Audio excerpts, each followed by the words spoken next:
This is your number one source for all things comics, movies, and pop culture. It's Geek Week with Chris and Nick.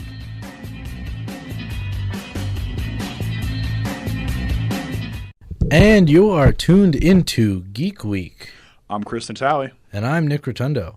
To all those listening, thank you for joining our discussion. And if you would like to hear any of our old episodes, be sure to check out our YouTube account, which is posted on our Facebook account at www.facebook.com/geekweek885. And be sure to check out our YouTube account, or I should say Instagram account, at geekweek885. We hope you guys all had a great holiday, and now we bring you Dave's Picks of the Week. And we say that very lightly because this is, instead of having, Dave's normal Picks of the Week, I'm kind of just going off memory from the last time I was with Dave, and this is going to be a theme of our topic. Dave's the owner of Comics on the Green in Scranton. If you're ever in the area, be sure to stop in. Wow. They have a great selection of back-issue graphic novels, action figures, and more. So Dave, last time I talked to him at Comics on the Green, he said that the Darth Vader series by Kieran Gillen was excellent, and it pretty much takes place after the ending of A New Hope. So it shows the Empire's war with the Rebel Alliance from the other side, and this is according to Goodreads.com. But when a Dark Lord needs help, who can he turn to? As Vader pursues a very personal vengeance against the rebels and investigates the Emperor's secret machinations, he clashes with weapon scavenger Afra and deadly battle droids and returns to Geonosis to build an army. But some very powerful people don't want him to learn the truths he seeks. This guest stars Jabba the Hutt, Boba Fett, and more. So that is one of the things that Dave recommended last time. And one series that I'd recommend to you guys right now that's out is Darth Maul. I'm currently on issue number 2, and issue number 3 will be coming out later on this month. It is, if you like Darth Maul and you are bitter like me that he got killed in episode 1 like he did. And, very much so. Yeah. And, he continued on in the Clone Wars series. You should definitely check into this. It's an awesome series so far. I'm, interested to see where it goes. I'm not blown away yet, but I'm sure in this third issue, I'm sure things are going to go down. So anyway, we have our buddy Sam with us this week, Sam Zavada. Hey, what's going on? How's it going, Sam? Yo, not bad. Nice to be here. So, with Sam being here, it kind of sees fit to, talk about this week's topic. But you know what? I don't think we should be the one to introduce it, Chris. I think we should let someone else introduce it. Why don't we let Bill Murray take it away? Star Wars, nothing but Star Wars. Give me the Star Wars, don't let them end. Star Wars, if they should Star Wars, please let these Star Wars stay. And hey, how about that nutty Star Wars bar? Can you forget all the creatures in there? And hey, Darth Vader in that black and evil mask, did he scare you as much as he scared me? Star Wars, those here in Star Wars, my seventh winner up here, Star Wars!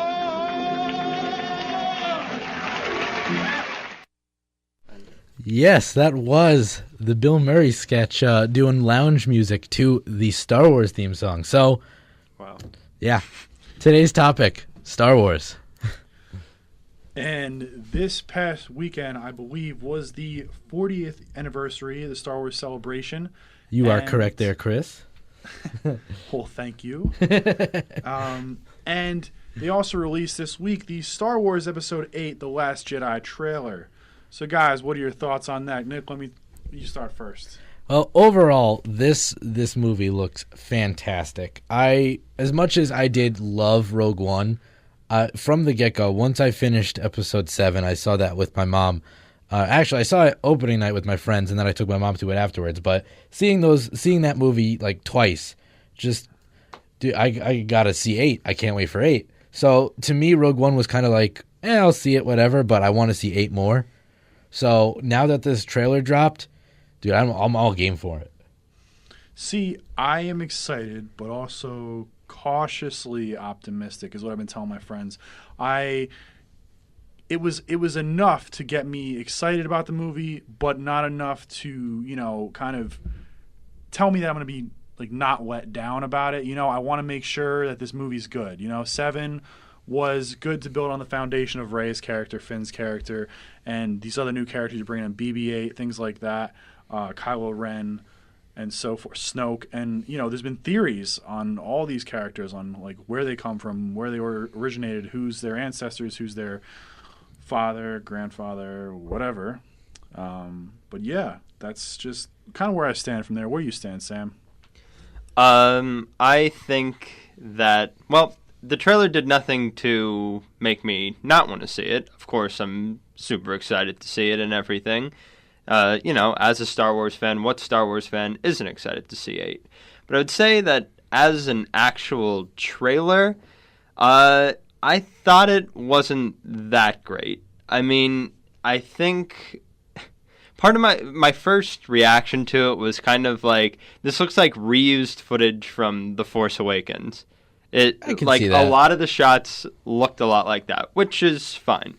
And that's why I think the whole thing is fine. Despite what I think of it as a trailer, I thought it was a great teaser because it got people excited, it got people riled up, and that's the point of a teaser trailer. So I wasn't expecting some sort of huge plot development or something. That's not really what I was looking for in it. So I thought it did a good job of what it was trying to do. But, I mean, as a trailer, if we're going to call it that, it wasn't that great. But as a teaser, it did a good job. I can see that point. I mean, I know, for example, the Smash Kylo Ren helmet kind of goes hand in hand with the, burned Darth Vader helmet from Episode 7.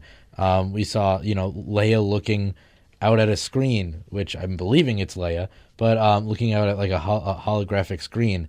And, I think there was that almost same shot in 7, or at least the trailers for 7. So I do agree with you saying that it is very reminiscent of that. Maybe it's kind of like a setup between like, hey, remember, this was what happened in 7. I don't know. It's possible. But if you guys did watch the trailer, you'll know also, if you follow us on Facebook, I posted something for you guys to check out. It was the Easter eggs inside the trailer. So, Chris, I don't know did you notice this right away? The hidden quotes? Not really, honestly. So, Sam, how about you? Did you see these? I didn't, but when you showed me, it was something that I was really interested in. I think that's something that this new trilogy does really well. It pays homage really well to the original trilogy. And I don't... Yeah, right? Yeah. And I don't think it really has overstepped too much. I don't think it's been into fan service territory yet, which is not good to get into. But I think it does a good job of paying homage, and it's going to do something... if it's going to be that way, then... a teaser is probably the best place to put that type of thing. Well, I do know that, like, Star Wars, I think from the beginning even. From the beginning. The audio files and the music behind the movies have all been linked together to form an even bigger story. So the idea of, like, Rey's theme is supposedly reminiscent of Obi-Wan Kenobi's theme. We hear a downward spiral in her theme, though, like every other Sith theme, which is weird. So there's a lot of stuff going on there. We see a lot of different themes changing and stuff like that. But we also, like these quotes that we're talking about. So when Rey is answering Luke to when he says, "Just breathe, what do you see?" she says, "Light, darkness, the balance." So in between these, we hear, the original from Episode 4, Carrie Fisher saying, "Help me, Obi-Wan," and then she says light. Then it goes to "Seduced by the Dark Side of the Force" from Sir Alec Guinness from Episode 4, and it cuts to darkness, and then it says "surrounds us and binds us," which was Yoda. So I think that was that Episode 6? Was that Return of the Jedi? Yeah, I think it was. So, and then she says the balance. Yeah. And then she says the balance. So, I mean, what could this mean? I mean, what do you think the plot could be even? Well, I think when they say, like, The Last Jedi, I'm thinking that Luke is going out in this movie, honestly. I think he's had a good run. and I think he's gonna die, and this will help build Rey's character. Losing someone that is training her and close to her is like someone like a father figure. Yeah, in that way, sort of shape or form, kind of thing. And I feel like the plot is going to still focus on Rey going against Kylo and like eventually maybe revealing who Snoke is, or what his whole deal is, because we didn't get a lot of Snoke in the last movie, and I'm hoping it reveals more about him, because I hope if his presence is in the background again like this movie, I'm going to wonder like why aren't they kind of doing more with him? But yeah. Well, from what I read, they're actually not going to use CGI for Snoke this movie. They're going to actually do more practical effects with Andy Serkis, and he's going to, instead of be wearing like a black cloak, he's going to be wearing gold. That's what I read. Wow. Gold. That's interesting. Yeah. Yeah, that's gold. Yeah. Where'd you hear that? I think I read it on comicbook.com. I read a bunch of different articles about Episode 8 after the trailer dropped. Right. Over our Easter break. But, I mean, this movie, man, I mean, there's so many things here that you could possibly imagine that could happen or couldn't happen. I mean, is The Last Jedi that name for the movie, and when Luke says the time for Jedi, it's time for the Jedi to end, is The Last Jedi singular or plural? Because it's the Jedi Council, but then there's also I'm a Jedi. Well, maybe Luke is leading to the fact that the original Jedi, it's time for the end. Maybe it's starting up a new form of Jedi. That's what I'm saying. That's what I think is going to happen. Because, like, when he says that, you're like, there's no way the Jedi are going to be gone. Like, and he's talking about the traditional Jedi that you've been seeing in the past, like, movies. And Rey could be the kind of the architect for the new Jedi. I agree on that completely, because now, from what I've been reading, we see, Luke was actually in 6, in Return of the Jedi, we see Chewie tell Han, I think it was, that Luke becomes a Jedi Knight. And so he was a Jedi. So it's not like he was anything else besides a Jedi. Like, it wasn't like he formed his own thing. He was a Jedi. He was trained in the light side. So there was pull to the dark side. It's in his family blood. Mm-hmm. We get that. But he is a Jedi Knight. So with that, he could be the last Jedi, in my opinion. Because I think he was trained by Obi-Wan, who was on the original order. Correct. That's what, yeah. And Yoda.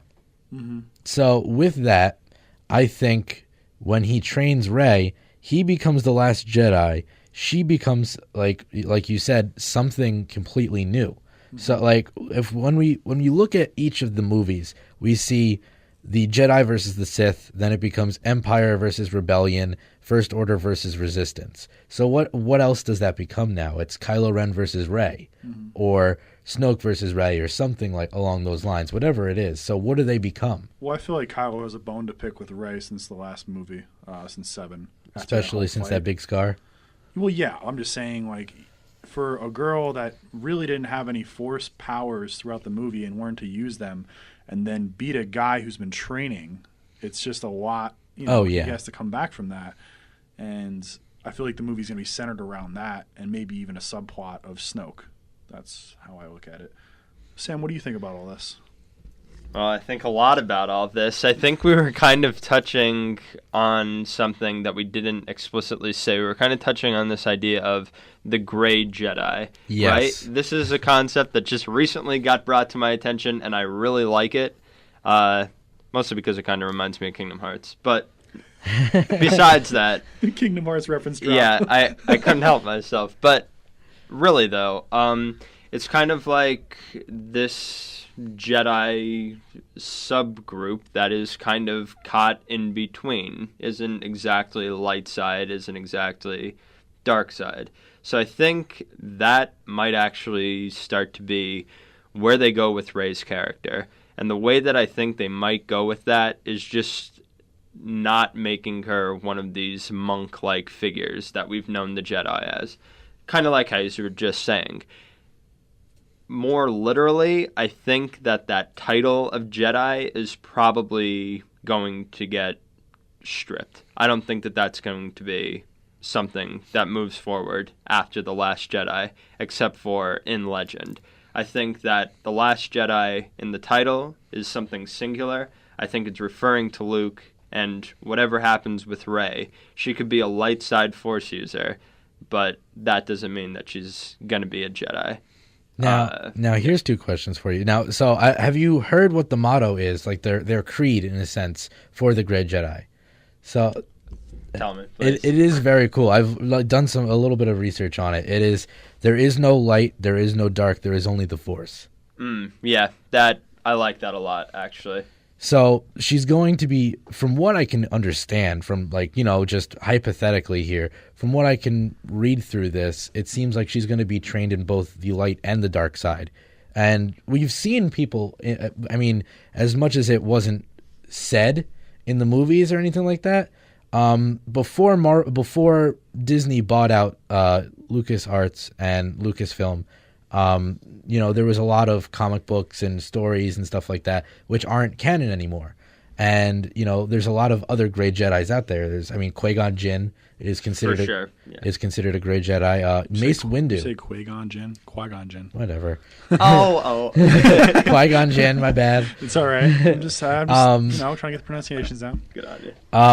I think actually Darth Maul was considered to possibly become a Grey Jedi because he was trained in the dark arts, but he knew how to use the light side as well. So it was back and forth. I'm not 100% sure on that, but I know that it was in talks. I don't know if that was ever revealed. I haven't read any of the Darth Maul books, but I've read other stuff. However, Mace Windu, they said that is why there's a lot of different reasons why. That's why his lightsaber is purple, because I'm pretty sure he asked them I to know. make it purple. No, I know that, but they wrote it in as that way. In the non-canon stuff now.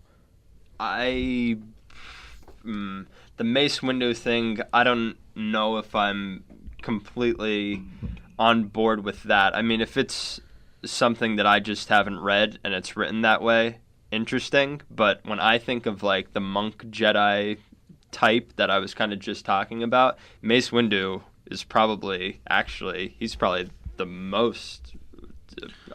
He's probably the most in line with that way of thinking. The Darth Maul thing is kind of interesting, and it also made me think, is there really a such thing as, of course, the terminology is used otherwise, but, Grey Jedi is kind of an interesting thing, because is there, a Grey Sith on the other side, and then where is there not some kind of intersection? Right. Isn't it just Grey Force-sensitive people? Correct. That's kind of an interesting, excuse the way of saying this, but that's kind of an interesting gray area there. Where does one stop? When do you go too far? When do you cross the line into either the Sith or the Jedi? Where is that gray area? Well, from what I've seen from the Clone Wars and stuff like that, the TV show, as well as reading up, I think they actually have a book that you can buy, and it's the Code of the Grey Jedi.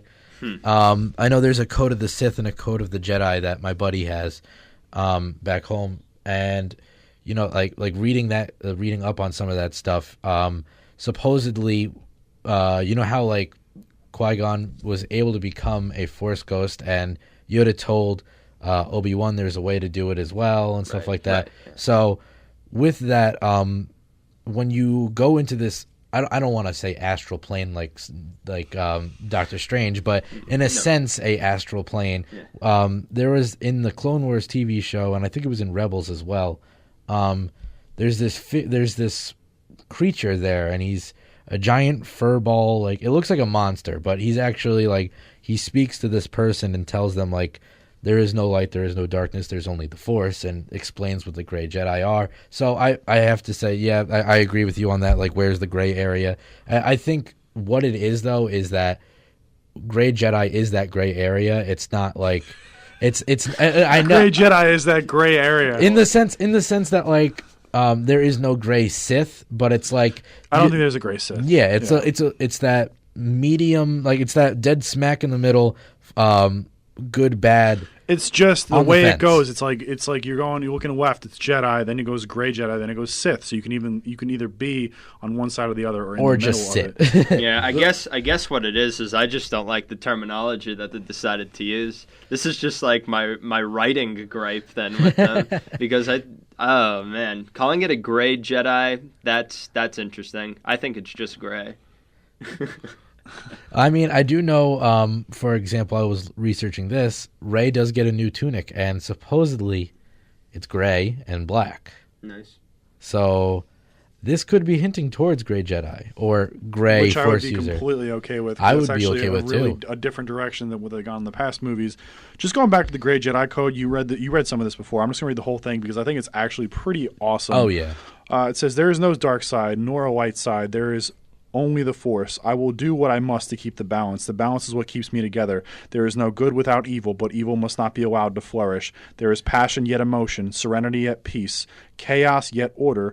I am the wielder of the flame, the protector of balance. I am the holder of the torch, lighting the way. I am the keeper of the flame, soldier of balance. I am a guardian of balance. I am a Gray Jedi." Yeah, that's awesome. That Yeah, whole right. That is that's- awesome. Yeah, that's amazing because it like Sign me shows- up. because like I never like when I look at this, people are like, "Oh, Chris, what would you be in in this world?" And I say I would rather be like Han Solo. Somebody doesn't have to side between the two because Yeah, right. that's who I'd want to be. But at the same time, if I had to choose between one side or the other, it'd be completely hard. And I say I'd be a Gray Jedi because I could never just completely cut off my emotions. Oh, There's yeah. just no way. And Sith, take their emotions and they kind of run with it in a way, in like bad ways. So I couldn't do that either because it's not the kind of person I am. So I would What's the probably f- fall under Gray Jedi. What's the famous line? Anger and hatred. Oh, the The one, path to the dark side. It's like fear, anger, and hatred. These are the kind of the tools of the dark side. Darth Maul says that in issue number 1 of his comic series. That's and awesome. he references this, and it was Oh, pretty that's great. awesome. And that's how he makes his entrance in his monologue. So I thought that was pretty awesome. While he's like, in the air with a big axe in his hand, about to like cut a beast in half. But what are you Cut gonna a do? beast. Nice. Cut a beast. It's called a Rathtar. It's actually pretty intense. And That's awesome. It takes out a whole group of mercenaries before he comes in. So yeah. So here's a question for you guys. Do you see either of these characters going, I don't want to say, dark side, so evil. Do you see either of them going evil or more towards the dark side, Rey or Luke? I would see. Okay, I'm just gonna throw this out there. I'd see Luke going to the dark side because of what he's been through with Kylo and how he tried to do what the Jedi had taught him but failed. And I could see him kind of leaning in that direction, but at the same time being pulled the other way. Rey, I think she's still figuring things out, and she doesn't know what she wants or who she is yet. So I think she's going to be fighting that balance the whole movie. In the original script for 7, when she cuts Kylo and then the ground separates, in the script it says there's a voice she hears in her head saying that you can end it right now, and she's holding the lightsaber over Kylo, and then the ground splits and she can't, and she runs away. Interesting. So to answer your question, on those or either of those characters going dark, I think, well, first of all, for reasons that I won't, go on a huge rant about here, I don't think that would really be great writing to begin with. I think that you're kind of betraying both of your characters if you make either of them go dark. To speak on Luke in that way, why that would be such a betrayal of the character is kind of because it shows a little bit too much weakness for somebody we've seen be so strong before. I agree on that. If Palpatine, Darth Sidious, can't turn Luke, and the combination of Sidious and his father, Vader, of course, then, if they can't turn him, then I don't think anything that's happened since that is going to be enough to turn him. I think it's almost that he gets another chance with Rey is almost inspiring. At least that's what I read of the character. From how I take Luke Skywalker's character from the beginning, his growth seems to say that another chance would be something that he would be welcoming to. Okay, I see that. I completely agree. I don't think Luke, in a sense, would ever go bad. I don't see that. Rey, I don't know. That music thing really has me thinking, because there's a certain part that dips down in like a scale that every single Sith theme song has.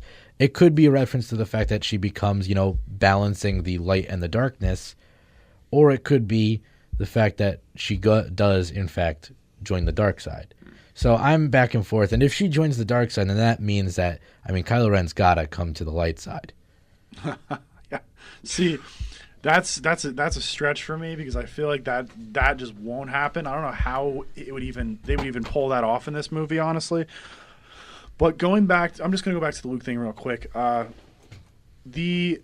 When you're attacked with Force lightning and it actually hits you, do you know if that actually is there anything that's ever said that it changes you or can change you or can affect you in a mental state of way? Because Luke was hit with Force lightning like crazy in the last movie, right. And this is why I'm kind of thinking about this, because Very I'm saying, true. what if Luke was tempted through the Force lightning that Sidious had unleashed on him? That's like darkness hitting him in every part of his body with and just going, and it was painful, yes, but it could also affect maybe a mental state of mind. That's what I'm going at. That's why I was kind of wondering, because it's like you haven't seen many people really hit with it before, besides Yoda. But Yoda's Yoda, and But I'm he pretty was sure able to he's, block it.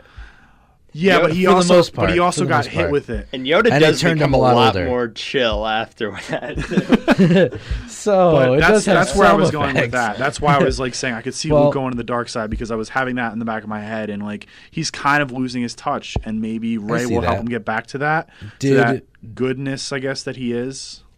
Did Anakin get hit with Force lightning? I can't remember. In two, he loses his hand to Dooku. Does he get electrocuted? No, I don't think he does.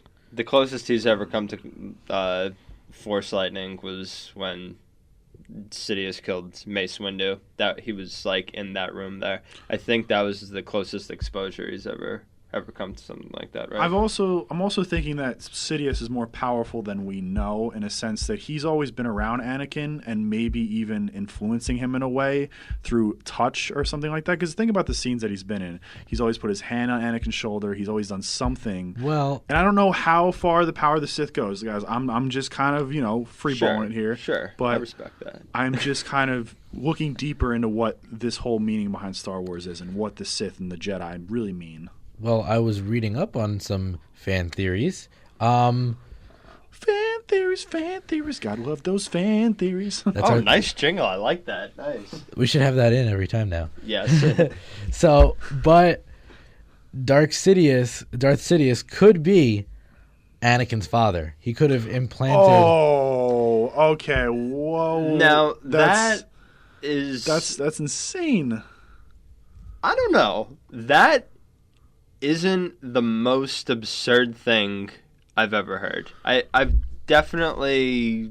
This is definitely in the realm of possibility, I think. So Shmi Skywalker, who's Anakin's mother, she was born like Jesus with Mary, a virgin. So Sidious is God putting a baby in possibly. Not And this- necessarily, but... That's what I'm hearing right now. I mean, I don't want to get into, The planets align and Anakin Skywalker's I don't want wanna- to. I don't- because Sidious decided to go about this. I don't wish to get into Force lightning anatomy, but I mean, It was just me.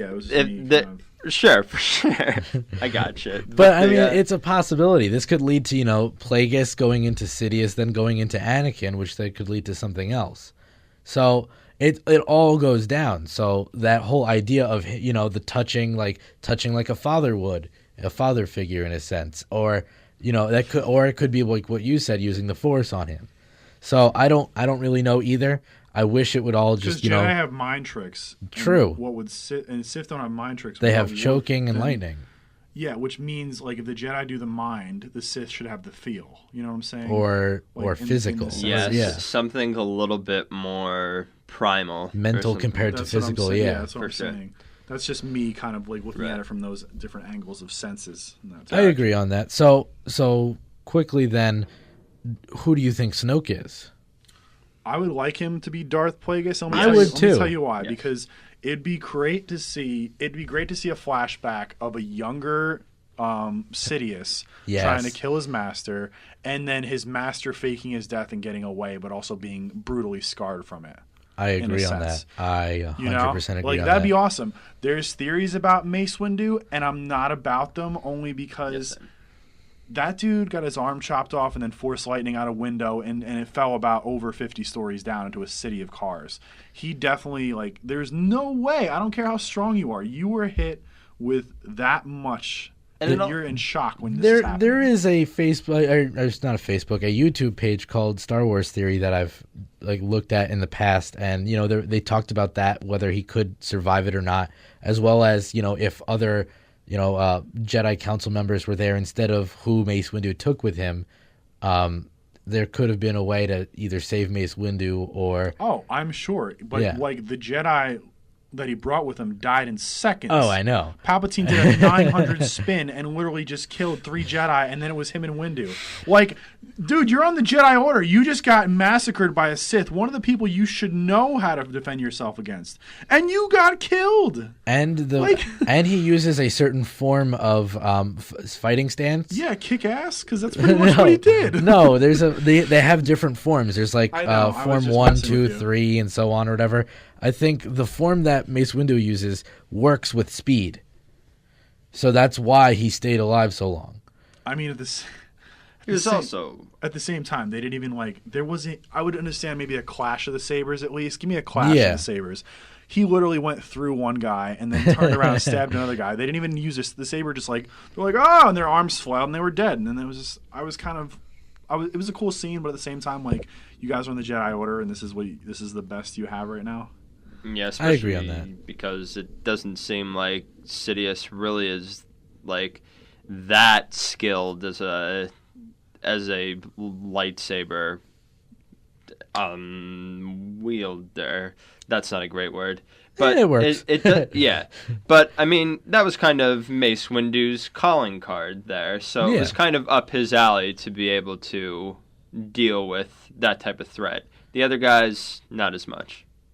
All right. Well, yeah, I see that. I see that. Well, Rey's parents. Who do I you want think? them to be. I want her to be Obi-Wan's granddaughter. Now, Yes. see, there's a lot of speculation between Luke's daughter, Obi-Wan's granddaughter. What if she's both? Luke gets together with Obi-Wan's daughter. Kylo Ren and the Knights of Ren kill his wife and all of the younglings of Luke's temple. Where is that? Where is this coming from? My brain. No, but I mean, I heard something. I don't know if it was true or not. I heard rumors of, Luke's wife or someone Luke is close to or whatever, female wise, is killed by the Knights of Ren when they storm the castle. In a sense, I just think since Obi-Wan is like as epic as he is as a Jedi, that it would just to me this is what I want. Also, Rey's British. Who's the one person who's at a British accent like in the entire like Star Wars? And I'm just Tarkin? Oh my. You know what? That's it. It's it. it's all Tarkin's but like fault. I'm just saying, Snoke it's is just- Tarkin. She looks a lot like Ewan McGregor in a sense of like the way she kind of comes back and like defends herself against the Sith. It seems more No, I like see an Obi-Wan that. thing Yeah. than a Luke thing. Like Luke got his ass handed to him a few times, and and then he eventually had to learn from it. Whereas like Rey, her first encounter with the Sith, she came back and like knocked him on his. And look behind, at Episode 1, Obi-Wan versus Darth Maul. Obi-Wan came in contact for the Sith for the first time, Yeah. and what do? He freaking cut off his legs. I'm so mad about that. I don't want to talk about it.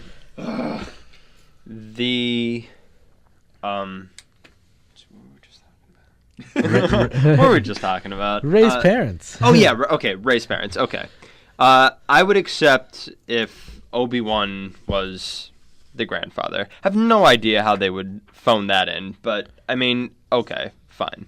But if the Empire parallel that they decide to go with in The Last Jedi is Rey, I am your father from somebody or some rendition of that from a character we already know, I don't think that would be. I would be definitely opposed to that. There's too many with that. I would rather have it so that the person that was her father or grandfather has already passed on, so that would eliminate what Sam just said. I don't want a repeat of like I am your father, because that line is so classic you shouldn't even touch it. You shouldn't go back to that, do any rendition of that, because it's just over. It's already been used. You got to do something new. You got to think of an innovative way to do this, and I think by making Obi-Wan her grandfather, I think that'd be a sick way of doing it. And like you could even make Obi-Wan like I guess her caretaker before he passed on, I guess, or something like that. Actually, rewind. Okay, hold on. You could have maybe Obi-Wan's Force Ghost would have been instilled in somebody in a way that even took possession of them and took care of Rey and had her grow up the way she did. I don't know though. This is me like kind of throwing things up in the air and hoping that it's Obi-Wan, because this is just, I'm a big Obi-Wan fan. But when she touches the lightsaber. It says, Rey, these are your first steps, which they actually got some like cut of Alec Guinness saying afraid, and then they broke it down to Rey so that he would actually have some credit in the movie. Little tidbit. But no, seriously, that is something that's said. And Ewan McGregor was brought in to do that line as well, to like piece it on top of each other, so it's kind of like mixed. Yep. But she also, when she touches the lightsaber, she hears and sees the fight between Luke and Darth Vader when he cuts off his hand. Right. That's why I think that what I just said is mostly irrelevant. Just wanted to throw it out there. It could work as she's part of both families, though. She could be the granddaughter of Obi-Wan, but still be the daughter of Luke. That's what makes me think it's both. So she's a Ken Walker. Sure, let's go with that. Yeah, I'm just... Well, if it's... No, she'd be a Skywalker because it'd be Kenobi's daughter would be a Kenobi, and then obviously if they get married, it'd be Skywalker. So she's a Skywalker. I really hope this whole thing behind Rey's origin is not this convoluted. Rey Wan Skywalker. I hope it's like simple and to the point, because I don't. Rey Wan Skywalker. That's her new name. I would prefer a character we've never heard about, never seen before. I would prefer an original character. I think that would be good for Rey, that she doesn't have to be connected to somebody we already know, somebody that's extremely force sensitive. It makes the character more relatable at its base because it's somebody, that's not completely divine in every way. It's somebody, like I said, a little bit more relatable. So if she's not connected to any character we know, I think that might be a good thing. So do you think Finn is connected to a certain character? He was taken at birth. No. If it's a Mace Windu connection, then no, because like I said before, Mace Windu is like this ultimate Jedi monk type character that is going by the code, it seems, more strictly than anybody else. I think it'd be interesting if he was connected to Lando Calrissian. That's what I'm thinking. And that's just me. Well, that's cool. I think Lando is cool. Going with the Mace thing, I think going with Mace Windu as his dad or whatever you want to call it. I don't want that, only because let Mace kind of rest in peace in the sense that he's gone. I mean, Lucas has come out and said with Samuel L. Jackson that, I'm fine with it. If you want to be alive, you're still alive. So, in a sense, Mace Windu is still alive in this universe. We just don't see him. But how far down the road is he alive? Is he alive until Yoda and then passes away during the events of 6? Or is he still alive in 7, 8, and 9? Who knows? But I mean, hey, if we get to see more Samuel L. Jackson in this trilogy, by all means, you have my money even more. It would be cool if he was trying to make if you saw him a little bit, not too much, right?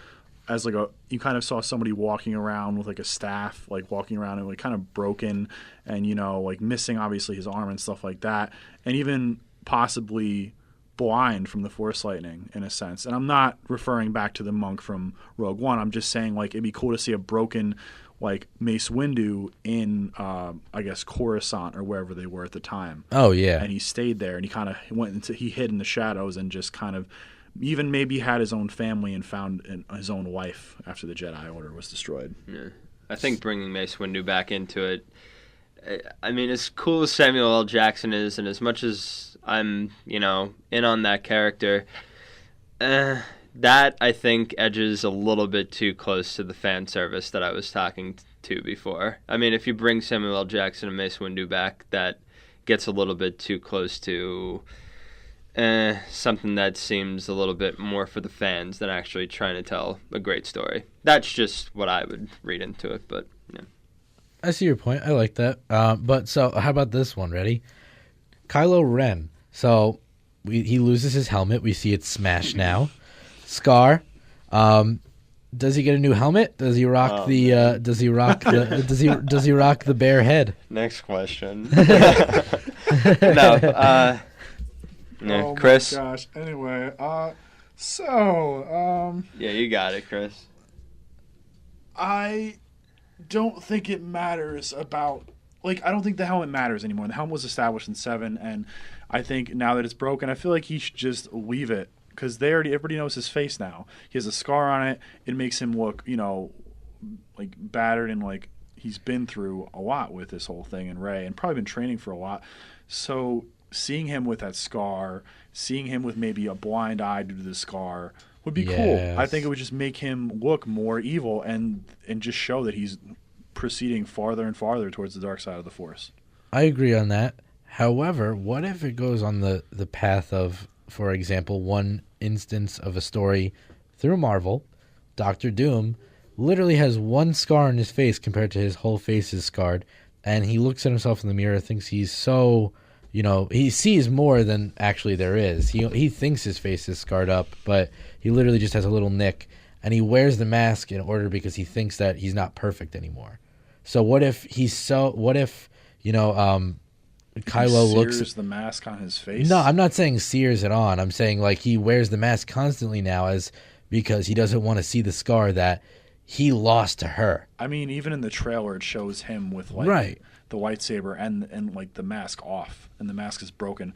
I don't think they would put another mask back on. I mean, honestly, the mask is irrelevant. I wanted the character to be good, I agree on that. I want more from Kylo, and I want to see what's happened to him since 7, and what's happening, what kind of is making him drive his motivation to be a Sith, so to speak. I say no mask, and he needs to become a little bit more mature going forward as a character, and I'm not even kidding there. I thought the character was very Hayden Christensen. Yep, I'm sorry to all you Kylo fanboys out there, but for real though, he was really whiny.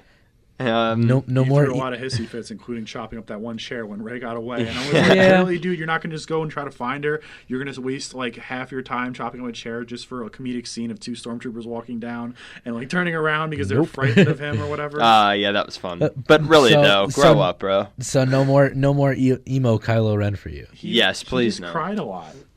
He's like Tobey Maguire in Spider-Man. Oh, sorry. I thought we were gonna get an episode without Spider-Man. I was really trying there.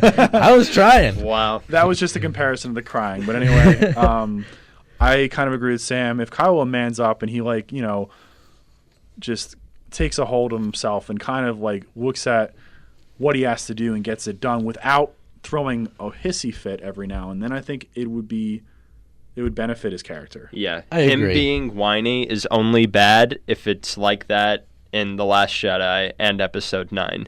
That's the only way that it's bad in The Force Awakens, because it would show development. If he stays the same way the whole time, then, okay, that hurts The Force Awakens version of Kylo and other versions of Kylo. I agree on that. So, last question here. You touched on it a little bit, Chris. During your thoughts on actually second to last question. Well, first one is, who do you want to see more of in the new movie in Episode 8? And then finally, you touched on this one a little bit. Do you think Luke is going to die, and which episode, either 8 or 9, do you think he's going to die? I mean, I think he should die in 8 because he's been in all these movies. He's been in all these movies. All right, he's already been in what? I think it's 4. Technically 5. Actually. 5, 6, 5, 6, 7, and now 8. So he's had his run. And 3. Okay, and 3. Three, four, Baby 5. Luke was in 3. Yeah. Okay. All But at right. the same time, he's had a good run of screen. And you want to focus on the newer characters you're already building. So I think killing Luke off would be beneficial to that. It would give your character some more motivations, and yes. especially Rey. And you see more character development with her. I want to see Rey and Kylo really develop as characters, and it'd be cool to see some new original characters, like Sam said before. I'm always looking forward to seeing new characters in the Star Wars universe because they can make them interesting, or they can make them really bland. And there's certain characters that are bland that I'm not quite fond of. Misa don't know what you're talking about, Chris. Misa not want to talk about it, but anyway, Why? it was just. Talking about good movies, and then you guys bring in that. I said bland, and he ran to Jar Jar, so that's not my fault. Darth Jar Jar. He's Snoke. Okay, anyway, so pretty much what I'm Sam, saying is that Well, yeah. Well, so you're saying that he should die. yes. So Sam, Yeah. what is your take on that? There were 2 questions there, right? Yes. What would I like to see more of? Yeah. I would like to see more Luke. No, that's the easy answer. But in real life, I'd actually like to see more Poe Dameron. Okay. Mostly because it gives a vehicle for Oscar Isaac to be the man, which he always is in everything that he does. And he always creates a good character, and this probably would be no exception. He's kind of got the Han Solo type of thing, and Han Solo really grew throughout the movies, so let's see if they could do something similar with Poe. That's something that I'm really interested in going forward. I like that. And then, will Luke die? I would guess yes. I would say that is probably going to happen. Trying to find a good reason why. Chris touched on probably the best thing that I'm coming up with, which is it would give the characters like Rey a little bit more motivation. I don't like to kill a character off just for that reason, but that's probably the best thing that I keep coming back to when I think about it. But I'm sure. I'm not sure, but I'm leaning towards that Luke's not going to make it out of Episode 8 as a living person.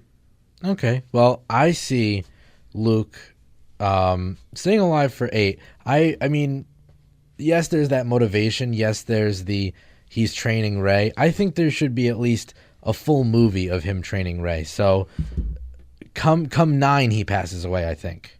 That's at least my idea. Okay, hold on. I don't want to say like he's training Rey throughout the entire thing, but like I want him to be there. He looks too old to be training Rey for a whole movie. That's the only thing I'm kind of like. He looks like he's just worn out. Even when you've seen him at the end of 7. Well, I the last mean, few seconds of 7, and you see what him did Kylo do to now. him?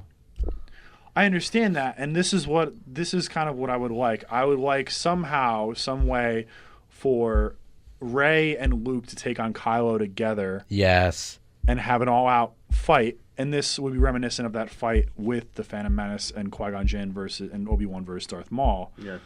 And then have Kylo get like some kind of advantage over Luke and kill him in front of Rey, and then Rey eventually keep going at him, Until he dies? I wouldn't say die. I would say until a point where like Rey gets something this time. Rey It's gets a hand cut Kylo's off. turn to give her something back that she's had coming since the end of 7. That would make a Rey versus Kylo showdown in Episode 9 even more sweeter because it would be the build. In Episode 7, you kind of have that short little moment where they have their fight. Then in Episode 8, there's a Luke death scene, and then it goes a little bit further. Finally, by Episode 9, you're just like, you want that final fight between those two characters. I think that would, right. You know what I mean. Yeah. So finally, to answer the second question, who would I like to see more of? I honestly want to see more of Captain Phasma. I feel like that would be a really cool character to see more of. We didn't really see more of her. We're supposed to, supposedly. She's getting her own comic series, according to my friend Sarah Guile. Hey, Sarah Giles shout out. Let's go. Also, shout out to Joe Bailey. He's the man. Oh, of course. Anything Halo, we go to him.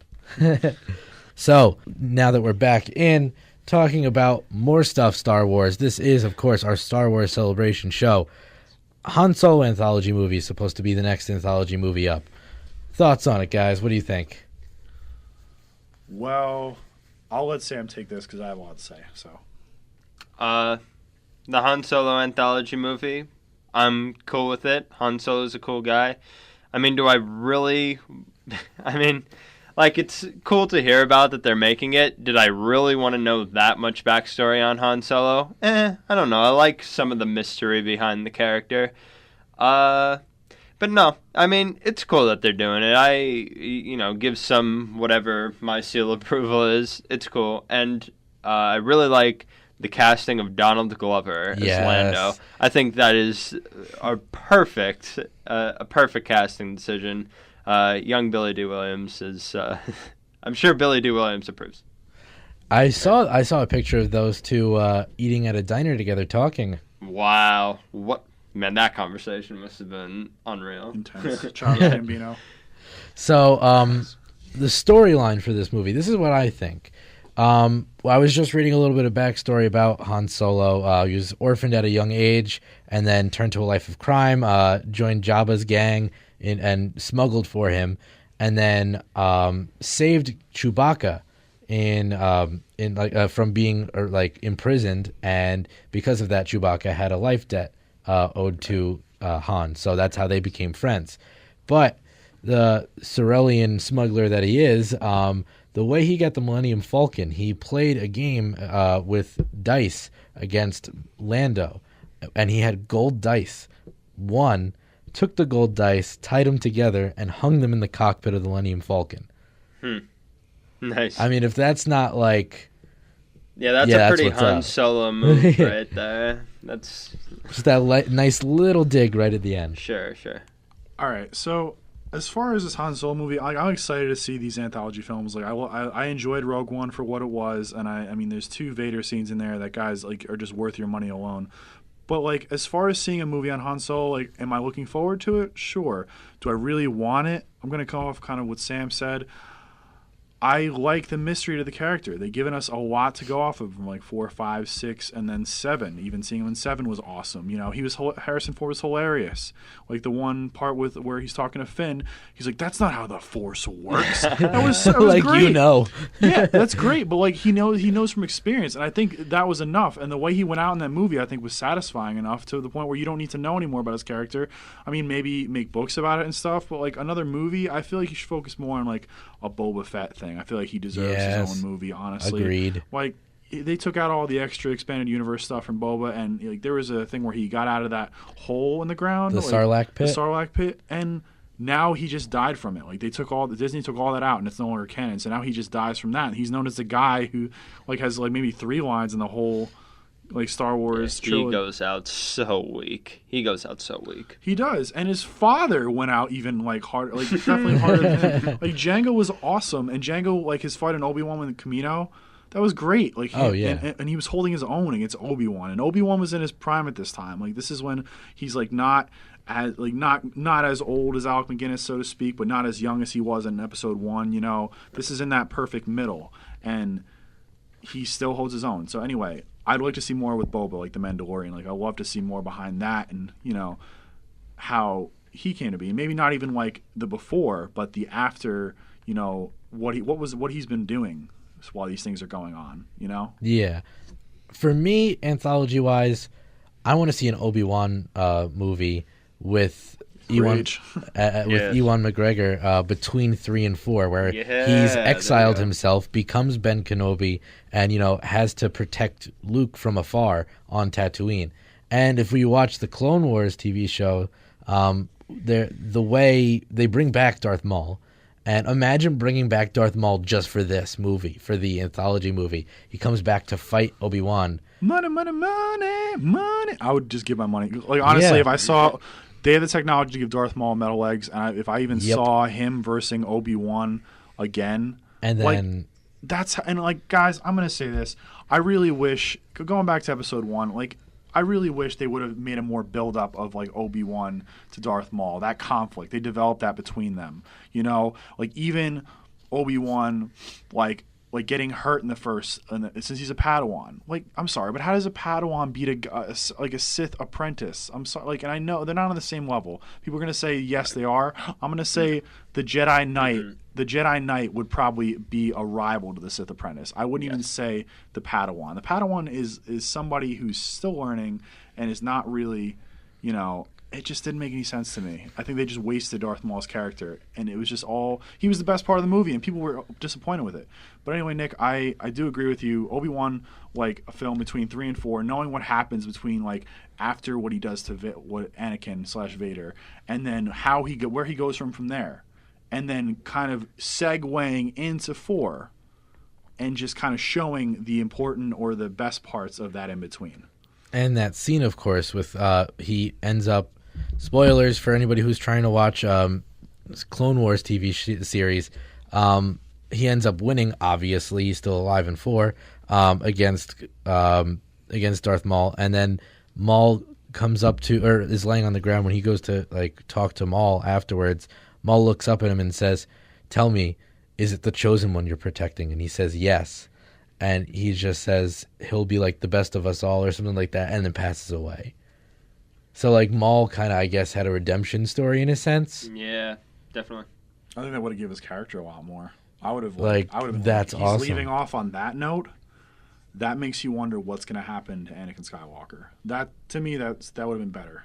I just think him going down. So between 3 and 4, that whole thing happening, I'm sold right then and there. Even a Poe Dameron move, I think Poe Dameron like before 7.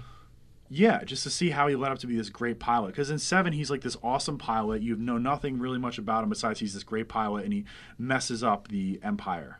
That's all you really know about him. And I feel like as that character, he deserves more. And Oscar Isaac's is a phenomenal actor, by the way, and I feel like he could really pull this off.